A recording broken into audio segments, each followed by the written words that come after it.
La inhalación se lleva a cabo a través de la contracción de los músculos intercostales y también del músculo diafragma. ¿Qué es lo que ocurre? Los pulmones se expanden cuando el aire entra. El diafragma baja de su lugar de origen.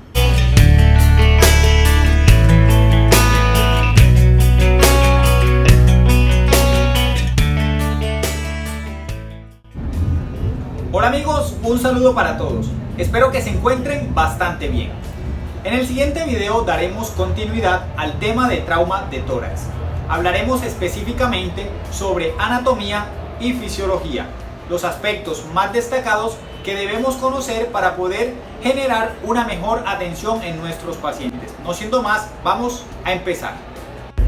Coloca a prueba tus conocimientos participando de la encuesta que encontrarás en el transcurso del video. Páusalo, déjanos tu comentario.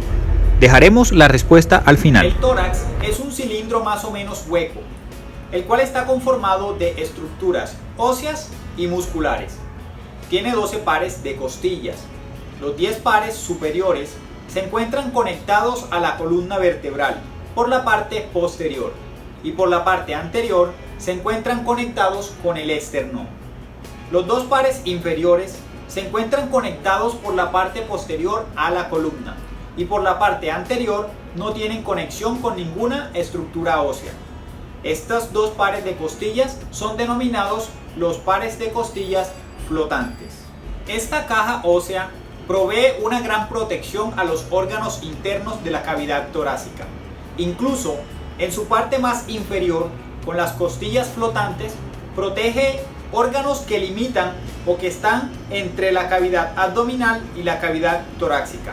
Muy específicamente hablamos del hígado y del vaso. Además se encuentra reforzado por un grupo de músculos denominados los músculos intercostales y que su función es unir una costilla con otra. Además de que también intervienen en el proceso de la respiración. Este armazón de costillas está reforzado por los músculos intercostales y que su función es unir una con otra. En la cavidad torácica también encontraremos otros grupos de músculos, pero que estos generan movimiento a los miembros o extremidades superiores. Podemos mencionar el pectoral mayor, el pectoral menor, los serratos mayores y menores, los dorsales anchos y otros grupos musculares que se encuentran ubicados en la espalda. Con todo este relleno muscular se necesita una gran fuerza para poder fracturar una costilla. Por lo que cuando tengas o atiendas a un paciente víctima de una fractura costal, debes imaginar que la cinemática del trauma a la que se enfrentó tu paciente fue de alta energía. Reitero, se necesita de una fuerza significativa para poder fracturar una costilla. Adicional a esto debes saber que por el reborde inferior de cada costilla se encuentra ubicado una arteria, una vena y un nervio.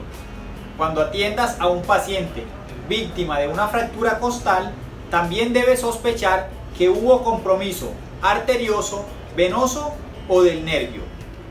Cuando empezamos a considerar las estructuras más internas de la cavidad torácica, debemos mencionar las 2 pleuras o membranas que protegen tanto los órganos internos como la parte más externa de la cavidad torácica.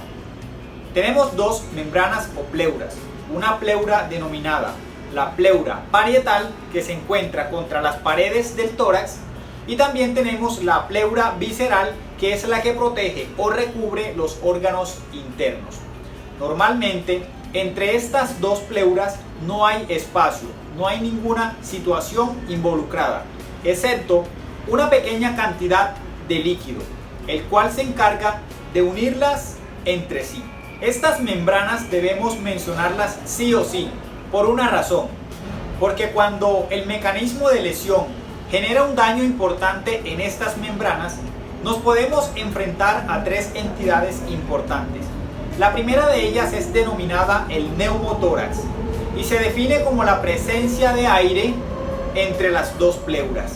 O sea, que donde debería estar la poca cantidad de líquido que se encarga de unirlas, hay presencia de aire. La otra entidad se denomina el hemotórax y se define como la presencia de sangre entre las 2 pleuras. Y por último tenemos la combinación de estas dos entidades, que nos daría como resultado un hemoneumotórax, o sea, la presencia tanto de aire como de sangre entre las dos pleuras. Haré una pausa muy corta para hacerles una pregunta. ¿Cuánta cantidad de sangre creen ustedes que puede ubicarse o albergarse entre estas dos membranas? ¿Y cuánta cantidad es suficiente para empezar a generar una presión importante dentro de los pulmones? Déjamelo saber aquí en la caja de comentarios, con el fin de que juntos podamos aprender. Y segundo, para invitarte a que te suscribas a nuestro canal, active la campanita y no te pierdas nuestro contenido. Ahora pasaremos a la fisiología. De esta, debemos decir que hay dos componentes importantes en nuestro organismo que se ven afectados cuando hay una alteración o trauma en el tórax. El primero de ellos es la respiración y el segundo la circulación. Ambos componentes deben funcionar de forma correcta y también deben funcionar de forma combinada para que el oxígeno pueda llegar a los órganos, luego a los tejidos, posteriormente a la célula, y dentro de la célula pueda haber un intercambio de oxígeno y CO2 adecuado. De esta forma, nuestro organismo funcionará en perfectas condiciones. También debemos mencionar la diferencia que hay entre ventilación y respiración. Cuando hablamos de ventilación, nos referimos al proceso mecánico, entrada y salida de aire, o también inhalación y exhalación. Cuando hablamos de respiración, nos referimos al proceso fisiológico, entrada de oxígeno y salida de CO2. Cuando hablamos de ventilación, nos referimos a la frecuencia en la que debe ventilar una persona en condiciones normales. Este rango va desde las 12 hasta las 22 ventilaciones por minuto. A este rango de ventilaciones se denomina eupnea, o sea, una ventilación normal. Cuando una persona ventila por debajo de 10 veces por minuto, es una ventilación muy lenta, a la que nosotros denominamos bradipnea. Cuando una persona supera las 25 a 30 ventilaciones por minuto, se considera muy rápida y se denomina taquipnea. Tenlo en cuenta porque es un proceso fisiológico que hay que garantizar en todo momento para que el organismo de tu paciente o para que el organismo de esa persona lesionada que estás atendiendo nunca tenga complicaciones que puedan ir relacionadas con la muerte. La ventilación está bajo el control del centro respiratorio, o también conocido como el tronco del encéfalo. Este establece un monitoreo a través de unas células especializadas denominadas los quimiorreceptores.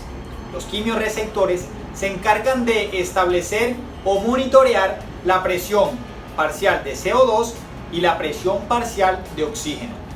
Cuando notan una disminución del oxígeno y un aumento en el CO2, estas células, estos quimiorreceptores, se activan inmediatamente. Lo que hacen es regular el patrón ventilatorio de una persona, acelerarlo un poco más para que el oxígeno logre ingresar a nuestro organismo, para que el CO2 sea eliminado y el organismo pueda estar en perfecto equilibrio. Estas células se encuentran ubicadas en la arteria aorta, en el seno aórtico, y también se encuentran ubicadas en el tronco del encéfalo, como lo mencioné al inicio. En el sistema circulatorio, quien se encarga del proceso de regulación son unas células especializadas denominadas los vasoreceptores, y que se encuentran ubicadas tanto en el seno coronario como en el seno aórtico. Estas células detectan un aumento en la presión. Estas células detectan irregularidades en el sistema circulatorio. Por ende, lo que hacen es aumentar la frecuencia de latidos, con el fin de que a través de la sangre, de mayor cantidad de latidos, la sangre pueda llegar de forma adecuada a los diferentes tejidos de nuestro cuerpo, especialmente al cerebro. Los aspectos que hemos mencionado anteriormente, para mi gusto, son los más importantes, aunque existen otros que también juegan un papel fundamental. Estos hay que tenerlos en cuenta sí o sí en esas fases agudas, en aquellos pacientes que tienen un evento traumático de forma urgente. Tenlos en cuenta porque te van a servir muchísimo para poder generar adecuadas intervenciones, para resolver una situación negativa la cual esté presentando tu paciente. Por este momento no es más, colegas y amigos, quiero invitarlos a nuestro siguiente video de trauma de tórax en el que hablaremos sobre la fisiopatología y el tratamiento de las lesiones involucradas en el trauma de tórax.